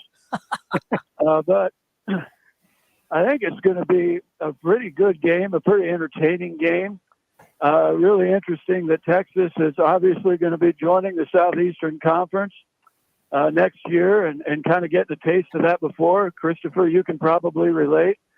Like you used to sneak into the dorms of the girls you thought you were going to ask on to dates before you actually did it. Wow. That didn't work out for you. It's not going to work out for Texas. Alabama wins this game 34 and the Longhorns 28. Friday forecast here. Hail Varsity Radio on the road. The Big Red of the Rockies and your friends with the Coloradoans for Nebraska. The Battle in Boulder event follows. Guys, we are up against the clock, so we are going to press pause with the Nebraska-Colorado segment pick'em here for the Friday forecast. That is coming up on the other side. And we'll have all of our thoughts. Nebraska v. Colorado, Bill Dolman, Will Wilson.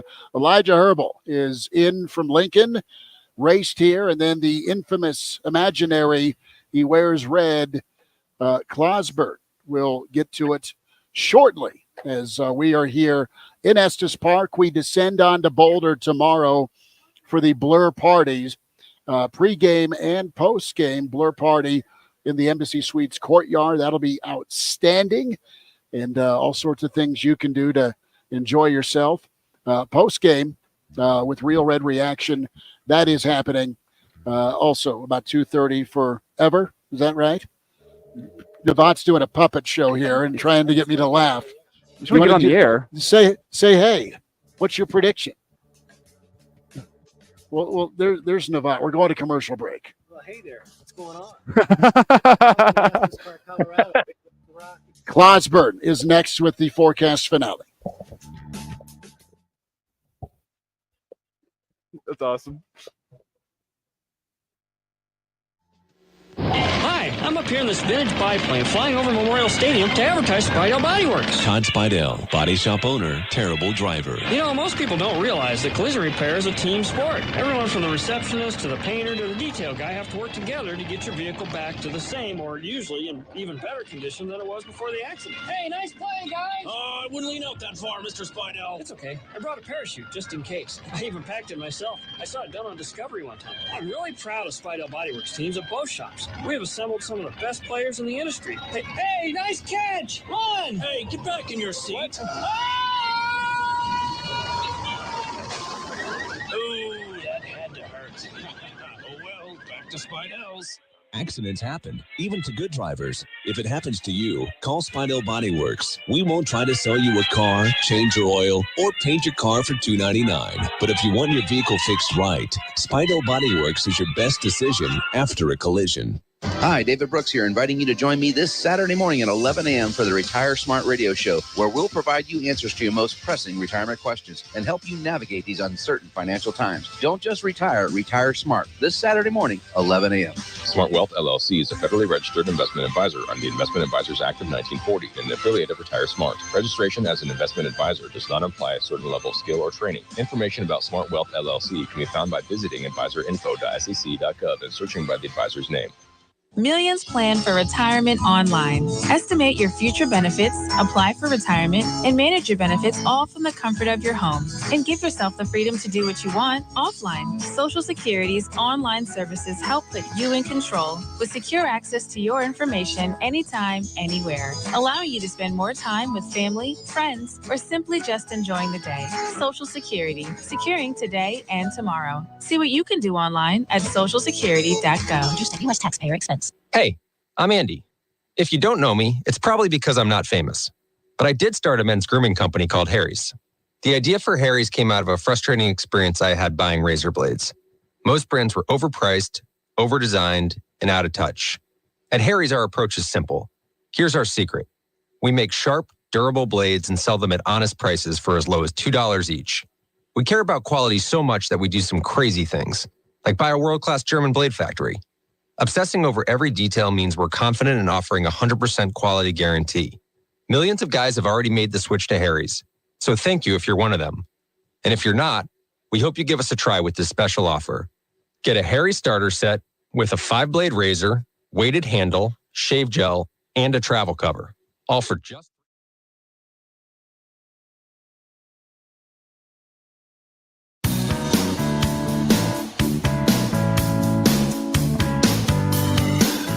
And now, back to Hail Varsity Radio.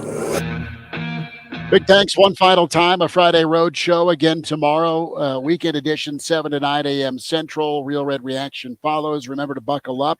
Use your seatbelt. It saves lives, prevents injuries. Only if properly worn. Buckle up. A message from the Nebraska Department of Highway Safety Office. Back to the forecast as we've been waiting for this one. Nebraska, Colorado, line is -3. As Will Wilson get us kicked off. All right, I'll go with my prediction I said earlier. Again, I think we play a close game, but I think we get royally screwed somehow. I got Colorado winning 24-21. All right. Will Wilson says Buffs 24-21. Thank you, officials. Will, you're not alone there. Elijah, what say you? I think this Husker defense bends but doesn't break. Colorado's going to pick up the yards where they can. I think the Husker offense is going to keep the ball. The key for them is going to be picking up first downs with that rushing attack, not many 3-and-outs. I think they do that well. I think they limit the possessions in the game. But I think Nebraska is still not a fourth-quarter team. That's going to take a while for Matt Rowley to instill. I got the Huskers covering the 3, but I have Colorado winning 23-21. 23-21. Elijah says the Buffs. This is the Gabe Ervin game. This is your 1-2 punch. This is Nebraska finding a way. 28-24. The Huskers win outright. The defense does their job, stumbles but doesn't fall against this speed and athleticism.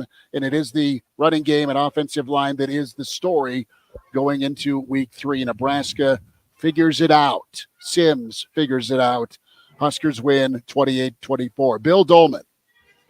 I remember in 1994 when Colorado came to Nebraska sky high, thinking that they were going to knock the Huskers off on, what was it, the 200th consecutive sellout or 250th consecutive sellout.